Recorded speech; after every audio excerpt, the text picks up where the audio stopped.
Hello और खुशामदीद। आज हम डिवीजन यानी तकसीम को समझने वाले हैं। और हाँ, फिक्र की कोई बात नहीं, ये हिसाब का कोई बहुत मुश्किल सवाल नहीं, बल्कि सच पूछें तो ये एक ऐसी सुपर पावर है जिसे हम सब अपनी रोजमर्रा जिंदगी में इस्तेमाल करते हैं। अक्सर तो हमें पता भी नहीं चलता। देखें, तकसीम का सारा मकसद ना एक बहुत ही सादा सी बात के गिर्द घूमता है कि हम चीज़ों को मुनसिफाना तौर पर कैसे बांटें। बस यही वो एक सवाल है जो रियाजी को हमारी रोज़मर्रा की ज़िंदगी से जोड़ देता है। अच्छा, इसको ऐसे समझें। फर्ज करें कि 20 चॉकलेट्स हैं और 5 स्टूडेंट्स हैं। अब तकसीम हमें ये बताती है कि हर एक को बराबर हिस्सा मिले। तो 20 को जब हम 5 पर तकसीम करते हैं, इसका सीधा सा मतलब है कि हर स्टूडेंट को मिलेंगी 4 चॉकलेट्स। है ना आसान? तो चले अब जरा गहराई में चलते हैं और इस बुनियादी सवाल को देखते हैं कि भाई ये तकसीम आखिर है क्या। अगर बिल्कुल आसान लफ्जों में कहें ना तो ये मुनसफाना तौर पर बांटने का एक फन है। इसकी तारीफ भी बहुत सीधी सी है। तकसीम का मतलब है किसी भी चीज को हिस्सों में अलग कर देना। और जब हम रियाजी की बात करते हैं तो इसका मतलब होता है बराबर के ग्रुप्स बनाना। बस इतनी सी बात है। और बिल्कुल यही उसूल यहां भी काम करता है। सोचें कि अगर 21 फूलों को 7 बच्चों में बराबर बांटना हो तो हर बच्चे को कितने मिलेंगे? जाहिर है 3 फूल, यानी 21 तकसीम 7 बराबर है 3।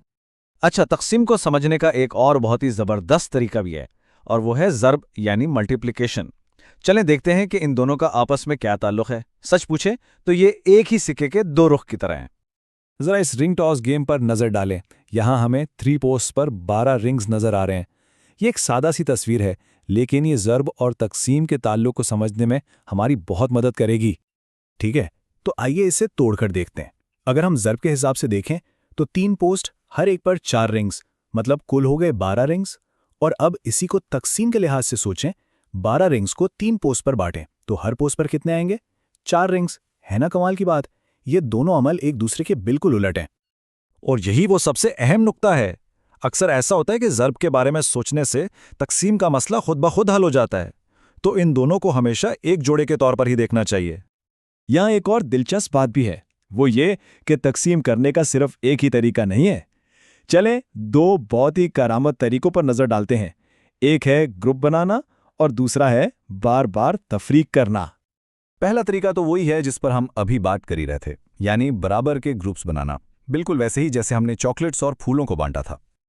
इसकी एक और मिसाल देखते हैं।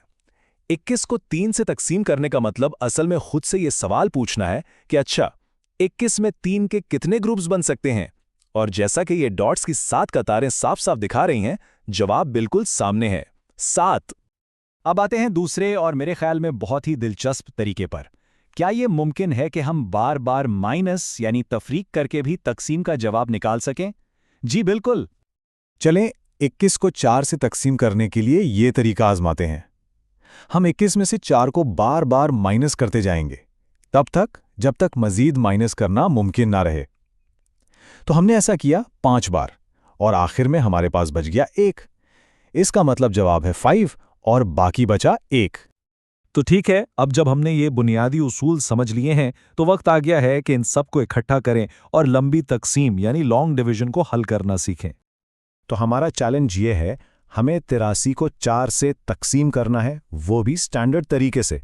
घबराने की जरूरत नहीं, आइए इसे एक एक कदम करके हल करते हैं। देखें, लॉन्ग डिवीजन का सारा अमल ना सिर्फ 4 आसान स्टेप्स का खेल है जिन्हें हम बार बार दोहराते हैं। पहला, डिवाइड करें। दूसरा, मल्टीप्लाई करें। तीसरा, सब्ट्रैक्ट करें। और चौथा, नीचे लाएं। बस यही साइकिल चलता रहता है। चलें, पहला कदम, पहले हिस्से को तकसीम करें, यानी 8 को। तो 8 में कितने 4 होते हैं? बहुत आसान, जवाब है 2। अब आते हैं दूसरे और तीसरे कदम पर, मल्टीप्लाई और सब्ट्रैक्ट। तो 2 को 4 से ज़र्ब दें, जवाब आया 8। फिर 8 में से 8 को माइनस कर दें तो क्या बचा? 0। और अब चौथा कदम यानी नीचे लाना। हम अगले हिस्से जो कि 3 है उसे नीचे ले आएंगे। और अब क्या? अब हम इसी पूरे अमल को दोबारा दोहराएंगे। और ये रहा हमारा फाइनल जवाब। 83 को 4 से तकसीम करने पर जवाब आता है 20 और 3 वो बाकी बच जाता है, जिसे हम रिमाइंडर कहते हैं। तो ये सारी रियाजी तो ठीक है, लेकिन असल सवाल तो ये है कि इसका हमारी हकीकी जिंदगी में क्या काम? चलें देखते हैं कि तकसीम हमारे रोजमर्रा के मसाइल हल करने में कैसे मदद करती है। और ये इसकी एक बेहतरीन मिसाल है। एक हकीकी जिंदगी का मसला सोचें। 3 दोस्त हैं, एक अमरूद के दरख्त के पास। अगर उन्हें 9 अमरूद आपस में बराबर बांटने हैं तो हर एक के हिस्से में कितने आएंगे? तकसीम हमें फौरन जवाब देती है, हर एक को मिलेंगे 3 अमरूद। तो अब जब तकसीम का ये तरीका समझ आ गया है तो असल सवाल ये है कि अगली बार क्या तकसीम किया जाएगा? पिज़्ज़ा के स्लाइसेस, दोस्तों के साथ बिल, इम्कानात तो लामहदूद हैं।